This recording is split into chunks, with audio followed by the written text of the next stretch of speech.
I'm back with another chapter of Life Anon, a 12-step guide to life for non-addicts.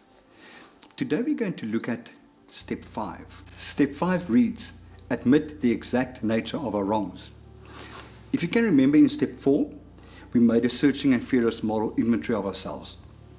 That meant that we actually did a lot of writing. We sat down and we seriously looked at our lives. We looked at concepts like anger, fear, resentments, our sexual conduct, our relationships, also our assets. What we're doing in step 5, when we admit the exact nature of our wrongs, is we take all that information that we gathered in step 4, and we're going to try and identify the root cause of the actions. So step 4 is basically listing the actions that we've done. I kicked the neighbor's dog, I was aggressive with a colleague at work, and I acted like a total idiot in traffic today.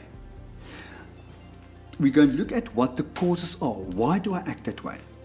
We look at all the cases where we were angry, where we were resentful, and we say, are there similarities between the cases that I've dotted down? And we eventually realize that very often there are similarities. The most prominent similarities that we see are things like fear. We react to life out of fear. When we stop reacting out of fear, we can respond appropriately. And what is the appropriate response to not reacting in fear? I think of it as trust and faith, courage.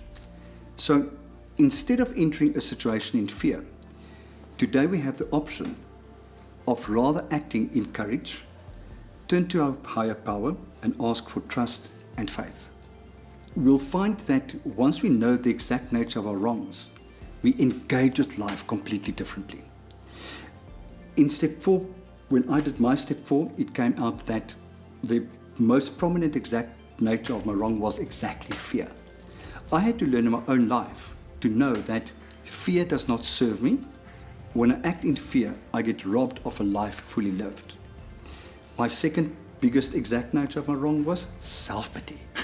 I was so self-piteous. I was the victim in every situation. Freddie had to learn, Freddie had to teach himself that something's going to happen and I would want to act as the victim. But that exact nature of my wrong doesn't serve me.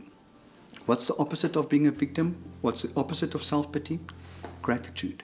Instead of focusing what I don't have, focus on what I have. Through the work I've done in step 5 and through the work you will do in step 5 as well, you will come to see what are these inappropriate reactions to life.